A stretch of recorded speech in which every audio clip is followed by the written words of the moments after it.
Hello learners, welcome to banking solutions. कैसे हैं आप सभी? आशा करता हूं आप सभी बहुत ही अच्छे होंगे। आपकी तैयारी बहुत अच्छे से चल रही होगी।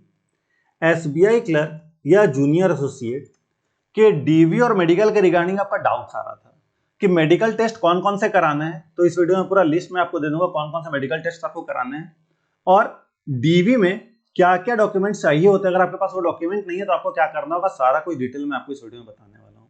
इसके बाद भी अगर आपका कोई डाउट रह जाता है आप कमेंट कर दीजिएगा, मैं आपका डाउट का वहीं पे आंसर कर दूंगा। बढ़ते हैं डीवी के लिए कि डीवी के लिए कौन कौन से डॉक्यूमेंट्स आपको चाहिए होंगे। तो आपको चाहिए होगा बर्थ सर्टिफिकेट या स्कूल लिविंग सर्टिफिकेट। किस लिए? तो डेट ऑफ बर्थ के वेरिफिकेशन के लिए। यहां पे अगर आपके पास बर्थ सर्टिफिकेट या फिर स्कूल लिविंग सर्टिफिकेट नहीं है तो 10th का मार्कशीट से भी काम हो जाएगा। ठीक है, 10th के मार्कशीट से भी आपका काम हो जाएगा क्योंकि उसमें डेट ऑफ बर्थ लिखा हुआ रहता है। इसके बाद अगला है पैन कार्ड। ये देखिए मैंडेटरी है, इसके बिना आपको ज्वाइनिंग नहीं मिलेगी क्योंकि इससे आपका सिविल चेक होगा। तो पैन कार्ड अगर आपके पास नहीं है तो आप जरूर से अप्लाई कर दें। 10 से 15 दिन के अंदर आपके पास ई पैन कार्ड आ जाता है और 15 से 20 दिन के अंदर आपके पास फिजिकल फॉर्म में भी आ जाता है। तो पैन कार्ड को आज ही अप्लाई कर दें अगर आपके पास पैन कार्ड नहीं है तो। ठीक है, इसके बाद आधार कार्ड चाहिए होता है, ये तो सभी के पास होगा। फिर आपका सारा एजुकेशनल क्वालिफिकेशन का 10th से लेके हाईएस्ट क्वालिफिकेशन तक सारा आपका सर्टिफिकेट चाहिए होता है।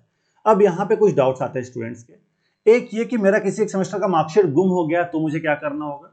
तो आप यूनिवर्सिटी जाइए, वहां पे समझाइए कि मेरा डीवी होने वाला है, मेरा एक सेमेस्टर का मार्कशीट गुम हो गया है, तो वो आपको दूसरा मार्कशीट इशू कर देंगे। ठीक है, और एक और केस है कि अगर आप हायर एजुकेशन के लिए गए हुए वहां पे अपने अगर अपना सारा सर्टिफिकेट आपने वहां पे जमा करके रखा है तो उस केस में आप जाइए अपने कॉलेज में और उनसे बात करिए कि मेरा डीवी होने वाला, मुझे सारा अपना डॉक्यूमेंट्स वापस चाहिए। वो आपको डॉक्यूमेंट्स आपका दे देंगे, आप डीवी करा के फिर बोलिएगा कि मैं आके सबमिट कर दूंगा। ठीक है, या कर दूंगी। इसके बाद अगर आपने एक्स सर्विसमैन से अप्लाई कर रखा है तो आपको मिलिट्री डिस्चार्ज सर्टिफिकेट चाहिए होगा।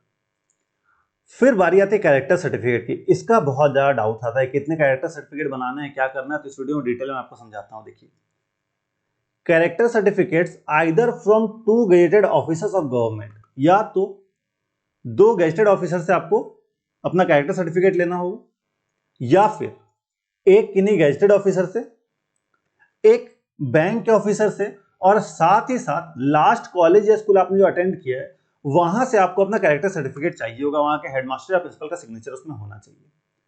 तो अगर आप गेजेटेड ऑफिसर से करा रहे हैं तो 2 आपका सर्टिफिकेट से हो जाएगा। अगर आपके पास एक ही गेजेटेड ऑफिसर आपके आसपास है तो एक गेजेटेड ऑफिसर, एक बैंक ऑफिसर, साथ साथ आपका कॉलेज का कैरेक्टर सर्टिफिकेट। ठीक है, तो आशा करता हूं आपको कैरेक्टर सर्टिफिकेट का डाउट क्लियर हो गया होगा। अब अगर आपने किसी कोटा से अप्लाई किया, अगर आपने हैंडीकेप कोटा से अप्लाई किया तो उसका सर्टिफिकेट, अगर आपने किसी अलग चीज से, मान लीजिए कास्ट सर्टिफिकेट आपको चाहिए होगा।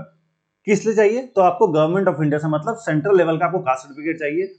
ओबीसी नॉन क्रिमिनल का सर्टिफिकेट चाहिए आपको। यहाँ पे डेट तो छोड़ दीजिए, पुराना है। ठीक है, इस बार का डेट अलग रहेगा। डेट के लिए मैंने पिछले वीडियो में बताया, ये डेट हटा दीजिए क्योंकि ये पुराना है। ठीक है, ये पुराना है, इसको हटा दीजिए। फिर आपका अगर आपने ईडब्ल्यूएस अप्लाई किया है तो इनकम सर्टिफिकेट चाहिए होगा। डेट्स मैंने पिछले वीडियो में बता रखा है, आप वहां से जाकर देख सकते हैं। फिर आपका 6 पासपोर्ट साइज फोटो चाहिए होगा जो आपने अपलोड किया था वो वाला, और एक बायोडाटा फॉर्म मिलता है आपको। जब आपका रिजल्ट आएगा तो एसबीआई के वेबसाइट पे बायोडाटा फॉर्म अपलोड हो जाएगा, वहां से आप डाउनलोड करके उसे फिल कर सकते हैं। तो इतना आपको डीवी के टाइम लेके जाना होता है। अब डीवी के पहले होती है मेडिकल। तो मेडिकल में क्या क्या चाहिए होता है आपको, क्या क्या टेस्ट कराने होते हैं, देखिए पूरा टेस्ट का यहाँ पे लिस्ट है। आपको क्या कराना है, तो ब्लड सीबीसी, ईएसआर, और जब भी आप मेडिकल के लिए जाइएगा तो भूखे पेट जाना क्योंकि वहां पे आपका ब्लड शुगर टेस्ट होगा, फास्टिंग और पीपी दोनों। ठीक है, फिर आपका कोलेस्ट्रॉल टेस्ट होगा, ब्लड यूरिया एनपीएन टेस्ट होगा, क्रेटिनिन का टेस्ट होगा, एचआईवी टेस्ट होगा, यूरिन एंड स्टूल टेस्ट होगा। अगर आप मैरिड वुमेन हैं तो यूपीटी होगा, एक्सरे होगा चेस्ट का पीएवीयू में, फुल एब्डोमेन और पेल्विस अल्ट्रासोनोग्राफी होगा, ईसीजी होगा आपका, ऑडियोमेट्री टेस्ट होगा, एसजीओटी होगा, एसजीपीटी होगा, बिलीरुबिन का टेस्ट होगा टीएनडी, अल्ट्रासोनोग्राफी होगा स्क्रोटल रीजन का मेल्स में, आई टेस्ट होगा आपका, आई टेस्ट में आपका कलर विजन टेस्ट होगा, साथ ही साथ आपका फंडस होगा।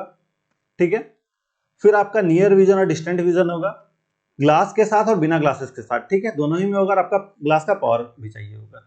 तो इतना टेस्ट कराना होगा आपको। ठीक है, कहां से कराना है, या तो किसी रेप्यूटेड पैथोलैब से, या फिर वो आप गवर्नमेंट ऑफिसर कोई से गवर्नमेंट हॉस्पिटल से, या फिर आपको लिस्ट भी प्रोवाइड कर दिया जाएगा, कुछ स्टेट में दे दिया जाता है कि इन जगह से आप करा सकते हैं, ठीक है।